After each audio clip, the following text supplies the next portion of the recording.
Dear friends, welcome again to Daily Devotions. Devni Prema Idigo. Of course, welcome to Biblical Parivartana also. I hope you are all praying for this. ఈ దినం June 30th దీనికి సంబంధించినటువంటి వాక్య భాగం యెహోషువ 2వ అధ్యాయం ద్వితీయోపదేశకాండం అయింది. మరి యెహోషువలోకి ప్రవేశించాం నిన్న. అయితే ఈ దినాన యెహోషువ 2వ అధ్యాయం గురించి ధ్యానించుకుందాం. దీనికి ఒక టాపిక్ హెడ్డింగ్ ఇవ్వాలి అని అంటే అమెరికా లాంటి దేశమును మార్చగలిగింది ఏదైనా ఉన్నదా? ఓకే, ప్రార్థన చేసుకుందాం.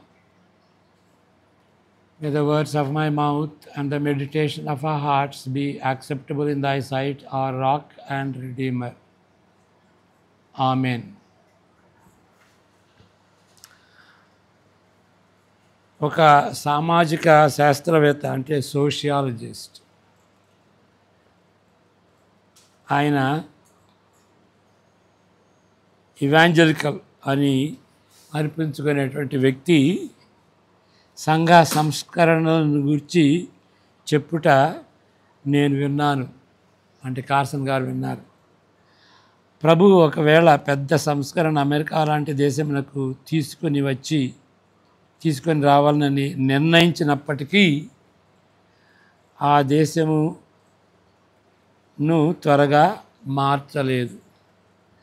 సమాజమును ఏలుతున్న నాయకులకు బైబిల్ని గురించి ఏమీ తెలియని సమస్య అది.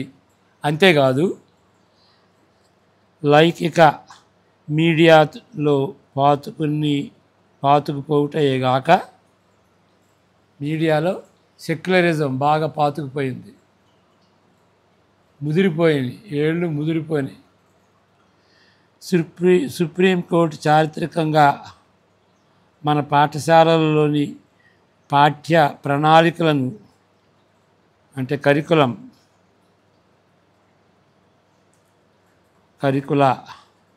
దాన్ని కరికులం అంటే సింగులర్, కరికులా అంటే ప్లూరల్. దాన్ని అంటే స్కూల్లో ఉన్నటువంటి ఆ కరికులాని లేక ఆ పుస్తకాలని ఏ పుస్తకాలు టెక్స్ట్ బుక్స్గా ఉంచాలి, అలాంటి విషయాలన్నీ కూడాను నిర్ణయించేది సుప్రీంకోర్టు. మరి ఆ సుప్రీంకోర్టు అది అలాంటి పరిస్థితి. ఆ సుప్రీంకోర్టు నిర్ణయించాలి. మనకి మంచిదేదో మనం నిర్ణయించుకోవటం కాదు, పేరెంట్స్ ఏదో అది నిర్ణయించుకోవటం కాదు, స్కూలు మేనేజ్మెంట్ నిర్ణయించుకోవటం కాదు, సుప్రీంకోర్టు వాళ్ళు నిర్ణయించాలి. కాబట్టి కొద్ది వ్యవధిలోనే కోట్ల మంది మనుషులు క్రైస్తవులు అయినప్పటికీ అనేకమైన ఈ సామాజిక సంస్కృతి మార్పులను బట్టి ఈ డెవలప్మెంట్స్ నేను చెప్పుకున్నాం కదా, బైబిల్ అంటే తెలియదు లీడర్స్కి. మరి సుప్రీంకోర్టు నిర్ణయించాలి ఏ పుస్తకాలు పిల్లలకి చెప్పాలో. మరి మీడియా అంటే సెక్యులరైజ్ అయిపోయింది. ఓకే, ఇలాంటి సమస్యలను బట్టి దేశం మారుద్దా అనేటువంటి ప్రశ్న. అది సోషియాలజిస్ట్ ఏమన్నాడంటే మారలేదు. కోట్లాది మంది ప్రజలు క్రైస్తవులు అయినప్పటికీ అది మారదు అని చెప్తున్నాడు. కనీసం తొందరగా మారదు, కొద్ది వ్యవధిలోనే అయినప్పటికీ దాన్ని మార్చలేదు. అంటే బాగా సంస్కృతిలో ఇదంతా పాతుకుపోయింది సువార్తకు వ్యతిరేకంగా అనేది చెప్తున్నాడు. ఈ పండితుని తీరులో అర్థం చేసుకొని ఒక విధంగా ప్రశంసించిన ఎడల to be fair on him, లోతైన ఆలోచన లేని మతమునకు లేక ఉజ్జీవ అవగాహనకు ప్రజలను దూరపరుస్తున్న ప్రయత్నమని ఎంచవచ్చును. అంటే షాలోగా ఆలోచించేటువంటి మతం కానీ, మరి షాలోగా ఆలోచించేటువంటి ఉద్యమం కానీ, దాని నుండి ఈయన ప్రజలని వేరు చేస్తున్నాడు అని మంచిదే అన్నట్టుగా చెప్పచ్చు. సుదీర్ఘంగా ఆలోచించకుండా సంస్కృతిని మార్చవలనని మంచి ఉద్యమం సరిపోతుందని తలంచే వారిని హెచ్చరిస్తున్నాడు. అంటే సంస్కృతిని మార్చడానికి ఉద్యమం సరిపోదు, మన బాధ్యత కూడా ఉన్నది అని ఆ విధంగా చెబితే ఒక విధంగా నమ్మదగినట్టుగానే ఉంటుంది, ఆయనతో ఏకీభవించాలనే అనిపిస్తుంది. కానీ అయినప్పటికీ తోటి సామాజిక శాస్త్రవేత్త ఒక విశ్లేషణతో కీలకమైన ఒక విషయము లోటుగా ఉన్నది. ఆయన విశ్లేషణలో, ఆయన అనాలిసిస్లో ఒక పెద్ద లోటు ఉంది. ఏంటి ఆ లోటు అంటే, అన్నిటినీ తుడిచివేయగల దేవుని సార్వభౌమత్వము కనిపించదు. అది లోటు. దేవుడు సార్వభౌముడు, అసాధ్యం అనేది ఆయనకి లేదు అని ఆ విషయాన్ని, ఆ కీలకమైనటువంటి విషయాన్ని ఆయన మర్చిపోయాడు. కాబట్టి ఆయన విశ్లేషణ సంకుచితమైనది, రిడక్షనిస్టిక్ అంటారు. ఓకే, ఒక ఎక్స్ట్రీమ్కి వెళ్ళి వేరే విషయాలు గమనించకపోతే అదేమవుద్ది, ఒక అంచే పట్టుకున్నట్టుగా ఉంటుంది. ఒక ఎక్స్ట్రీమ్కి వెళ్ళిపోతాం అన్నమాట. ఒక ఎక్స్ట్రీమ్కి వెళ్ళిపోయినప్పుడు రెండో ఎక్స్ట్రీమ్ని దాన్ని నిర్లక్ష్యం చేస్తాం, సరైన వెయిట్ ఇవ్వమన్నమాట. దాన్ని రిడక్షనిజం అని అంటారు. అంటే కాంప్లెక్సిటీ.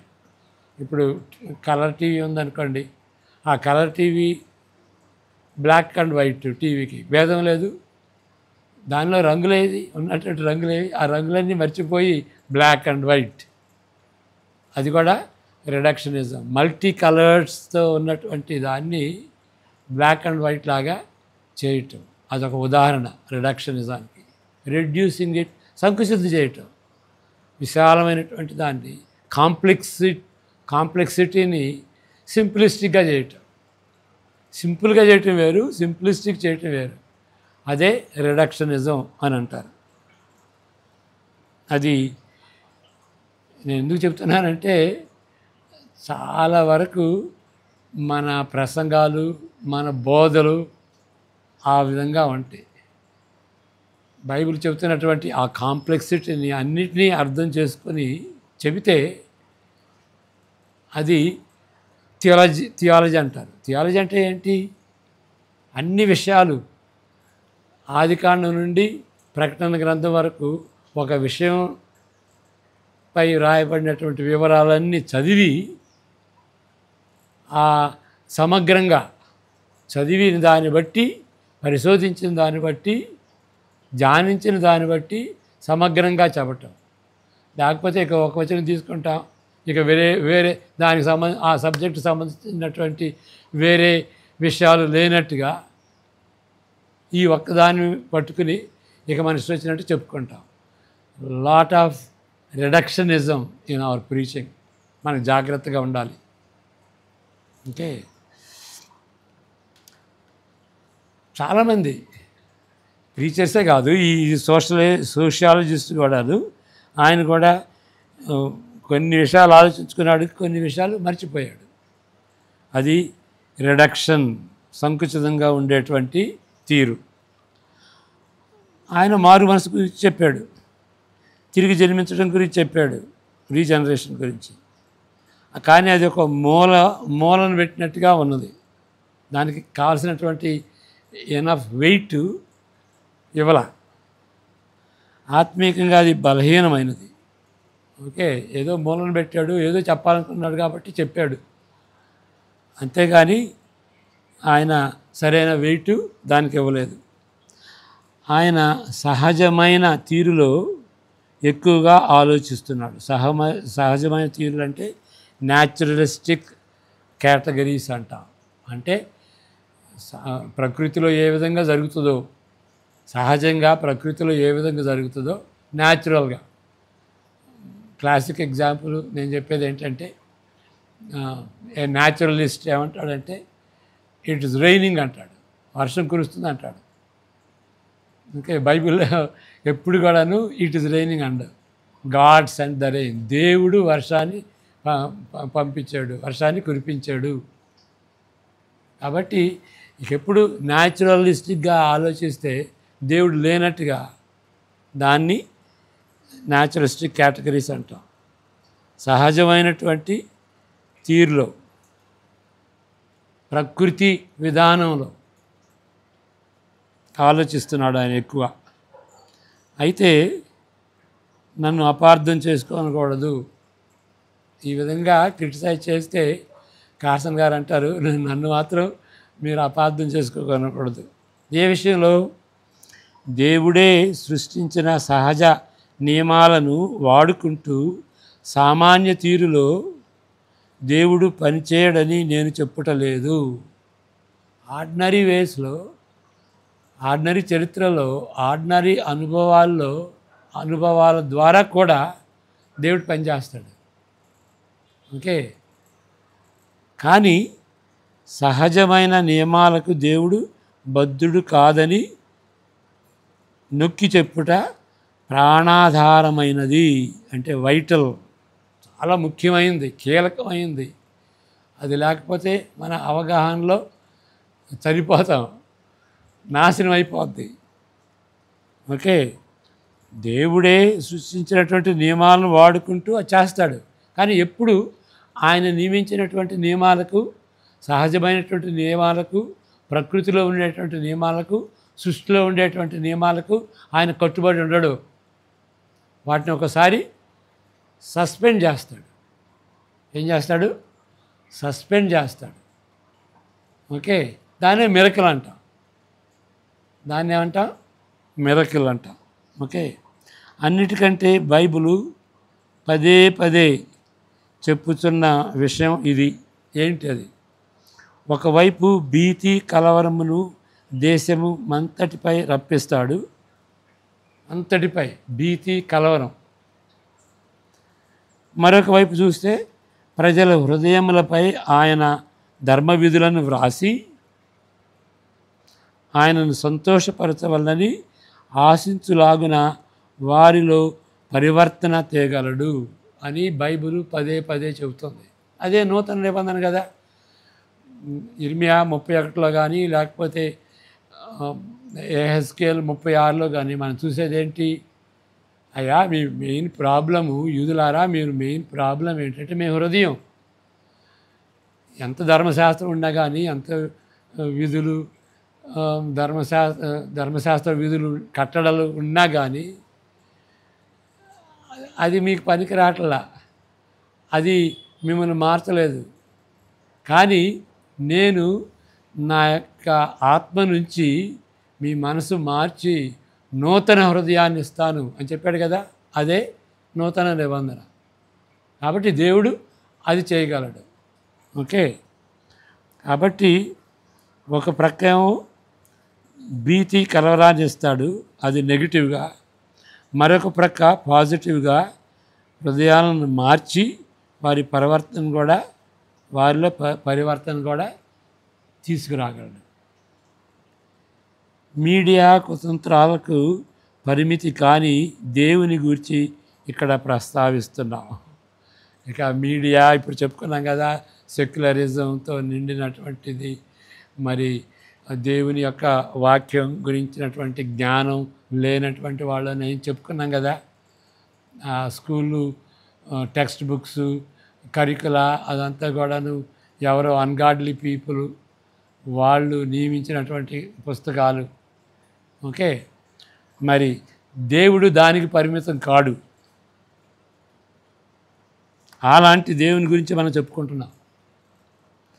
కృపను బట్టి కానీ, కోపను బట్టి కానీ, లేకపోతే ఆశీర్వాదాలను బట్టి కానీ, తీర్పులను బట్టి కానీ ఆయన మనసులోనికి చొచ్చుకొని మానవుల మనసులోనికి చొచ్చుకొని వారి ఆలోచనలను సార్వభౌమ అధికారం క్రింద ఆయన సార్వభౌమ అధికారం క్రిందకి వారి ఆలోచనలను తెచ్చుటకు దేవుడు సమర్థుడు. ఓకే, పౌలు కూడా చెప్తాడు అదే తీరులో. ఓకే, దేవుడు ఏం చేస్తాడంటే he is able to captivate the intentions and the minds, the secular minds. దేవుడు వాటిని, సెక్యులర్ మైండ్స్ని ఆకట్టుకొని ఆయన వంచివేయగలడు, ఆయన సర్వాధికారానికి లోబడేటట్టుగా చేయగలడు. అది మనం గ్రహించుకోవాలి. అది దేవుని యొక్క సార్వభౌమత్వం. కాబట్టి ఇక వీటన్నిటితోనే మనం పోకూడదు. దేవుని సార్వభౌమత్వంతో అన్ని చేయగలడు, అతనికి సాధ్యమవుతుంది అని మనం తలంచాలి. ఇశ్రాయేలీయులు వాగ్దాన దేశమునకు వెళ్ళు మార్గమున తప్పక వారు దాటవలసిన సరిహద్దులలో ఇక అటుకుండానే వెళ్ళాలి. వేరే ఇరుగు పొరుగు వాళ్ళ ఆ దేశీయుల సరిహద్దుల ద్వారానే వాళ్ళు వెళ్ళాలి వాగ్దాన దేశంలోనికి. అయితే వాళ్ళు పంపించట్లా, వాళ్ళు ఒప్పుకోవట్లా. అప్పుడేం చేశాడు దేవుడు? వారి హృదయంలో భయం, భీతి కలుగజేశాడు. అప్పుడే మోషే, మిరియాములు ఆయనను స్తుతిస్తూ, అప్పటికే యాజ్ ఎర్లీ యాజ్ దాట్ మోషే, మిరియాములు స్తుతిస్తూ పాట పాడారు. ఈ వాక్యం చదువుకుందాం. నిర్గమకాండం 15వ అధ్యాయం 15, 16 వచనాలు.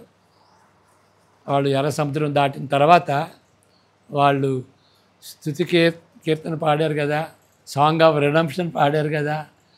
ఓకే, దానిలో ఈ 2 వచనాలు చదువుకుందాం.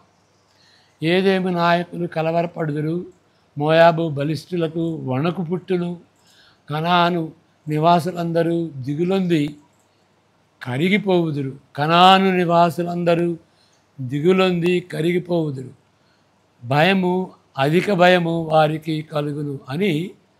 అప్పుడే వాళ్ళు ఐగుప్తు నుండి వదిలిన వెంటనే, ఎర్ర సముద్రం దాటిన వెంటనే ఆ మాటలు జ్ఞాపకం చేసుకున్నారు.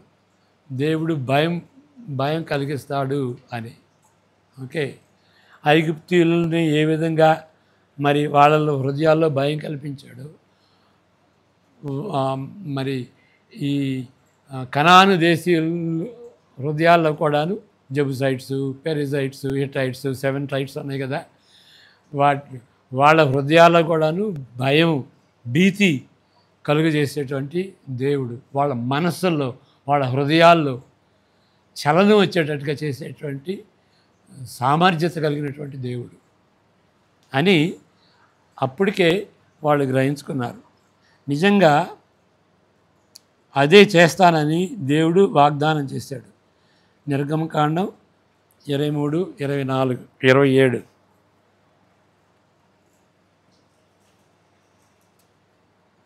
నిర్గమకాండం 23, 27. నన్ను బట్టి మనుషులు నీకు భయపడినట్లు చేసేదను, నీవు పోవు సర్వదేశముల వారిని ఓడగొట్టి నీ సమస్త శత్రువులు నీ ఎదుట నుండి పారిపోవునట్లు చేసేదను. దేవుడు హృదయంలో, మనస్సులో చొచ్చుకుని ఆ విధంగా చేయగలడు అని, చేస్తాను అని వాగ్దానం చేశాడు. కాబట్టి ఇశ్రాయేలీయులు మొదటిగా సరిహద్దు గోడలు గల పట్టణము దగ్గరకు వచ్చినప్పుడు, యెరికో పట్టణం, దానికి రుజువును కనుగోటంలో ఆశ్చర్యమేమీ లేదు. ఏం రుజువు? ఏ విధంగా దేవుడు వాగ్దానం చేసినట్టుగా, దేవుడు ప్రవచించినట్టుగా వాళ్ళలో భయం, భీతి కలుగజేస్తానని. చదువుకుందాం. యెహోషువ 2, 8, 9, 10, 11. ఆ వేగుల వారు పండుకొనక మునుపు ఆమె వారున్న మిద్దె మీదికి ఎక్కి వారితో ఇట్లనెను, యెహోవా ఈ దేశమును మీకు ఇచ్చుతున్నాడనియు మీ వలన మాకు భయము పుట్టెననియు. రహాబ్ ఆవిడ చెప్పినటువంటి మాటలు, మీ భయము వలన ఈ దేశ నివాసులందరికీ ధైర్యము చెడుననియు నేను ఎరుగుదును. అవన్నీ చూసింది హిస్టరీ. ఓకే, రేహాబు, ఓకే, ఆవిడ ఇశ్రాయేలు చరిత్ర చూసింది. ఏం చేశాడు దేవుడు ఐగుప్తులో ఈ 40 సంవత్సరాలు వాళ్ళు అరణ్యం గుండా వెళ్ళినప్పుడు ఏం చేశాడు, ఎర్ర సముద్రం ఏ విధంగా దాటింపజేశాడు, అవన్నీ కూడా తెలుసుకుని, అయ్యా మీరంటే ఈ దేశంలో ఉన్నటువంటి వాళ్ళందరికీ భయం పడుతుంది అని అంది. యెహోవా మీరు ఐగుప్తు దేశంలో నుండి వచ్చినప్పుడు మీ ఎదుట యెహోవా ఎర్ర సముద్రపు నీరును ఎలాగూ ఆరిపోజేసెనో యొర్దాను తీరమునున్న అమోరీయుల ఇద్దరు రాజులైన సీహోన్ అంటారు, ఓగు అంటారు, మీరేమి చేస్తారో అనగా మీరు వారిని ఎలాగూ నిర్మూలన చేస్తారో ఆ సంగతి మేము వినియుంటిమి. మేము వినినప్పుడు మా గుండెలు కరిగిపోయెను. మీ దేవుడైన యెహోవా పైన ఆకాశమందును క్రింద భూమి అందును దేవుడే. యెహోవా పైన ఆకాశమందును క్రింద భూమి అందును యెహోవా దేవుడే. మీ ఎదుట ఎట్టి మనుష్యులకైనను ధైర్యమే మాత్రము, మీ ఎదుట ఎట్టి మనుషులకైనను ధైర్యం ఏమాత్రము ఉండదు. ఏ విధంగా చెప్పాడు ఆవిడ. 5:1 కూడా, యెహోషువ 5:1 కూడా చదువుకుందాం. వారు దాటుచుండగా ఇశ్రాయేలీయుల ఎదుట నుండి యెహోవా యొర్దాను నీళ్లను ఎండజేసిన సంగతి యొర్దానుకు పడమటి దిక్కునున్న అమోరీయుల రాజులందరూ సముద్రమునొద్దనున్న కనానీయుల రాజులందరూ వినినప్పుడు వారి గుండెలు చెదరిపోయాను. 5-6 రాజులు ఉంటారు కదా, వాళ్ళందరూ ఏకమవుతారు, వాళ్ళు భయపడిపోతారు. వారి గుండెలు చెదరిపోయాను. ఇశ్రాయేలీయుల భయము చేత వారికి ధైర్యం ఏమీ లేకపోయెను. కాబట్టి ఏంటి మనం నేర్చుకునేది?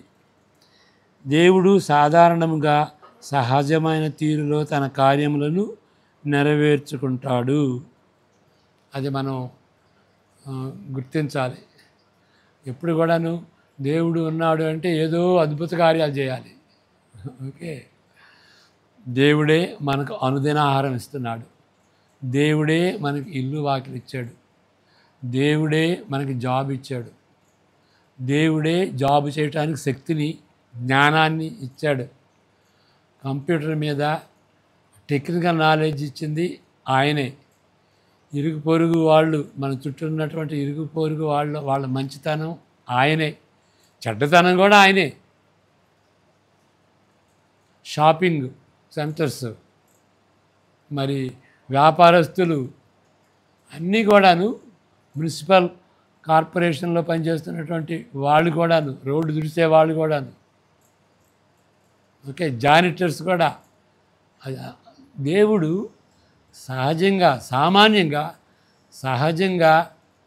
సహజమైనటువంటి పరిస్థితుల్లో ఆయన జోక్యం తీసుకున్నట్టుగా, ఆయన పనిచేస్తున్నట్టుగా, వాటి ద్వారా మంచివాళ్ళు కానీ చెడ్డవాళ్ళు కానీ కీడు కానీ ఏ ఆపద కానీ వాటన్నిటినీ వాడుకుంటూ తన ఉన్నతమైనటువంటి పవిత్రమైనటువంటి ఉద్దేశాలని నెరవేర్చుకుంటాడు. కాబట్టి అవన్నీ కూడాను ఆయన అధికారంలో, ఆయన ప్రోగ్రాంలో ఉన్నాయి, ఆయన ప్రణాళికలో ఉన్నాయి. ఓకే, మనకు ఆశ్చర్యాన్ని కలిగిపోవచ్చు. ఆర్డినరీగా ఉండేటువంటి పరిస్థితుల్లో కూడాను దేవుడు పనిచేస్తున్నాడని మనం ప్రతిరోజు దేవునికి వందనాలు చెల్లించాలి. ఓకే, భార్యాబిడ్డలు దేవుడిచ్చాడు, వాళ్ళని బట్టి వాళ్ళు దేవుడిచ్చాడు, పిల్లలు దేవుడిచ్చాడు, యెహోవా ఇవి అని మనం ఆయనకి వందనాలు చెల్లించాలి. కానీ ఎప్పుడు కూడాను సహజమైనటువంటి తీరులో దేవుడు దానికి పనిచేయటానికి దానికి కట్టుబడి ఉండడు, పరిమితమై ఉండడు దానికి. అందువలన కేవలము ప్రపంచంలోని సైనిక బలాన్ని కూర్చుకుంటారు, దాన్ని బట్టి విజయం ఖాయమవుతుంది అని మనం అనలేము. సెక్యులరిజం యొక్క ప్రణాళిక అనంతరము ఆధునిక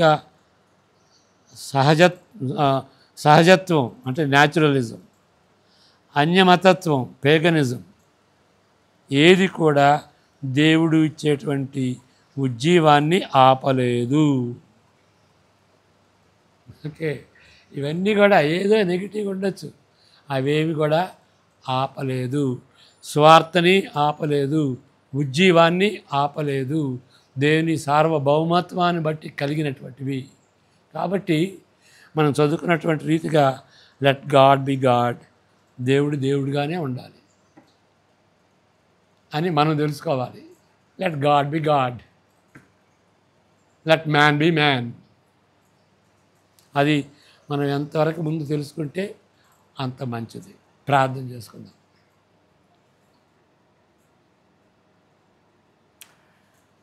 May the grace of our Lord Jesus Christ, the love of the Father, and the fellowship of the blessed Holy Spirit be with each one of us now and forevermore. Amen. God bless you.